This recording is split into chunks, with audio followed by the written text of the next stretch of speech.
की एक बेटी थी, नाम था रुक्मणी। 5 बेटे थे, रुक्मी, रुक्मरथ, रुक्मबाहु, रुक्मकेशी और रुक्ममाली। 5 बेटा 1 बेटी। रुक्मणी जी ने भगवान के बारे में सुन रखा था तो वो भगवान से प्रेम करती थीं। लेकिन भीष्मक जी का जो बड़ा बेटा था ना रुक्मी, वो राजनीति में फायदा लेने के लिए अपनी बहन का विवाह द्वारकाधीश की जगह दमघोष पुत्र शिशुपाल के साथ तय कराया। पिताजी से बोला, पिताजी बारात आ रही है। बोले किसकी? बोले शिशुपाल लेकर आ रहा।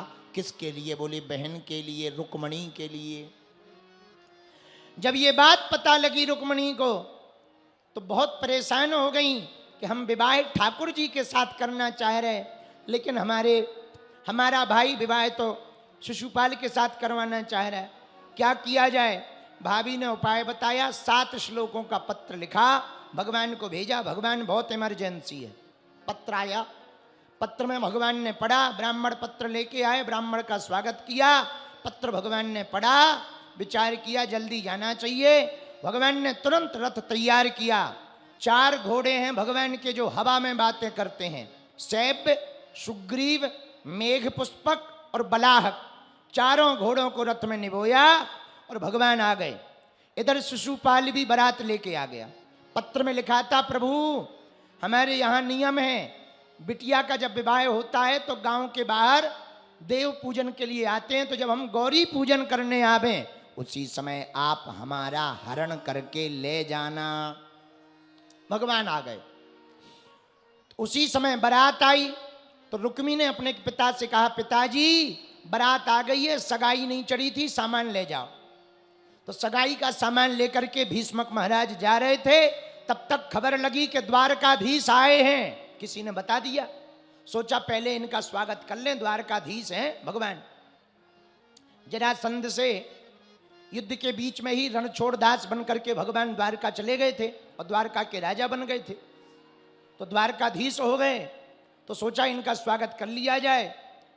जैसे ही स्वागत करने गए भीष्मक महाराज, तो सेना जो मंत्री थे उन्होंने सोचा यही दूल्हे राजा हैं, तो सगाई चढ़नी थी शिशुपाल की और चढ़ गई नंदलाल की। तो राजा ने खूब रोका, अरे ये दूल्हे राजा नहीं है, ये तो द्वारकाधीश हैं, दूल्हे राजा तो जनमासे में बैठे हैं। मंत्री बोले भूल हो गई। भगवान ने मन ही मन कहा, ससुर जी ठीक हुआ है, नियम पूरा हो गया, वरना बाद में होता कि नियम नहीं हुआ है, तो भला हुआ। भीष्मक महाराज बोले महाराज घर चलो, पवित्र करो। भगवान बोले चलो।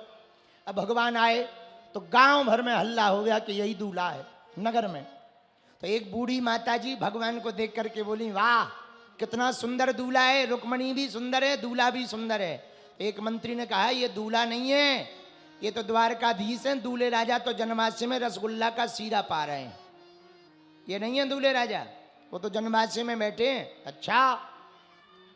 तो वो बूढ़ी माता जी कहने लगी, हे भगवान इन्हीं के साथ ब्याह हो जाए हमारी रुक्मणी का, ये कम से कम लेने आएंगे तो दर्शन तो हो जाएंगे। बोलो सीताराम, जोर से बोलो और जोर से बोलो। भगवान ने सोचा कहीं रुक्मणी जी पूजन करके चली ना जाए, सो बीच रास्ते से ही विदा लेकर के भगवान वापस आ गए। इधर जरासंध भी बारात में आया था शिशुपाल की।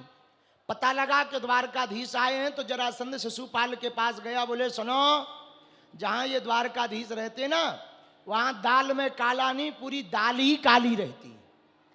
हाँ, कुछ ना कुछ लफड़ा है। बोले क्या किया जाए? बोले लड़की की सिक्योरिटी बढ़ाओ। तो रुक्मणी जी की सिक्योरिटी बढ़ा दी। जहां पूजन करने जाना था खूब सेना खड़ी हो गई।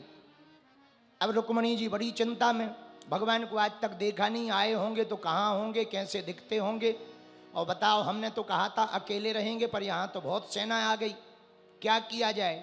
पूजन किया, वर मांगा, और जैसे ही बाहर निकली सोई रथ पर ठाकुर जी मुस्कुराते हुए खड़े दिखाई पड़ गए।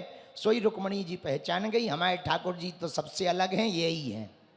तो रुक्मणी जी ने आंखों में ही कहा, महाराज सिक्योरिटी लगी है। भगवान बोले हम क्या करें, तुम ही उपाय करो। तो रुक्मणी जी ने उपाय किया। क्या उपाय किया? जितनी सेना लगी थी सब सेना की तरफ रुक्मणी जी देख करके मुस्कुराने लगी। हंसने लगी तो सेना को लगा हम सुंदर लग रहे हैं, इसलिए हमारी तरफ ये बिटिया देख रही है। तो कोई अपने बाल ठीक करे, कोई अपना शरीर ठीक करे और बढ़िया बात करने लगे। और मुस्कुराते हुए रुक्मणी जी मुस्कुरा रही सिक्योरिटी की तरफ और जा रही रथ की तरफ, और सब आपस में बात करें, देखो देखो देखो कितनी सुंदर है। एक कहें वाह लड़की की सुंदरता क्या देख रहे, चाल देखो चाल। अरे बोले चाल क्या देख रहे। तीसरा बोला बाल देखो बाल। जब तक ये बाल देखते रहे चाल देखते रहे, तब तक रुक्मणी जी रथ के पास पहुंच गई। तब तक चौथा बोला आहा, अरे लड़की को क्या देख रहे, रथ देखो कितना सुंदर है रथ। तो पांचवा बोला रथ क्या देख रहा है, घोड़े देखो घोड़े। छठवां बोला घोड़े क्या देख रहे, रथ पे खड़ा हुआ व्यक्ति देखो कितना सुंदर है। तब तक भगवान ने रुक्मणी जी का हाथ पकड़ के रथ में बैठा लिया। छठवां बोला जोड़ी देखो क्या सुंदर है। इतने में भगवान 1 2 3 ले गए। अब सेना बोली ये बताओ अपन खड़े किस लिए थे। बोले सुरक्षा के लिए। बोले किसकी, बोले लड़की की। बोले लड़की कहां गई, बोले वो तो चली गई। अरे ले गो ले गो ले गो ले गो, हल्ला मच गया। तो जितनी रुक्मणी जी के साथ में सखियां आई थी सब हंसने लगी, भांग खा के खड़े भय का देव चली गई। सब सेना पीछे पीछे। शिशुपाल को पता लगा, बीच में सेना ने रोक लिया, युद्ध होने लगा। तब तक पीछे से आवाज आई दाऊ भैया की। उस वक्त सबसे ज्यादा किसी को लोग डरते थे तो दाऊ भैया को। ये इतने खतरनाक थे, इनका हल मूसल उठ जाए तो बिना 13वीं के पक्का नहीं होता था। हाँ, सेना को पता लगा दाऊ भैया आ गए, सो आधी सेना तो पहले ही भाग गई। बोले मरना थोड़ी है, आधी बची। भगवान कन्हैया को रोके थी। भगवान ने कहा दादा दाऊ दादा। दाऊ भैया बोले कन्हैया ये बताओ चोरी चोरी क्यों आए, अकेले क्यों आए, शादी करनी थी हमें बता देते, हम साथ में आते, बढ़िया धूम धड़ाका से ब्याह करवा देते, ये क्या नाटक है। ठाकुर जी नीचे मुंह डाल के बोले आपकी बहू खड़ी है, कम से कम इसके सामने तो मत डांटो, अकेले में डांट लेना। हाँ हाँ ठीक है कोई बात नहीं। अच्छा चलो एक काम करो, तुम जाओ ब्याह करो, हम इन सबसे निपट करके आते हैं।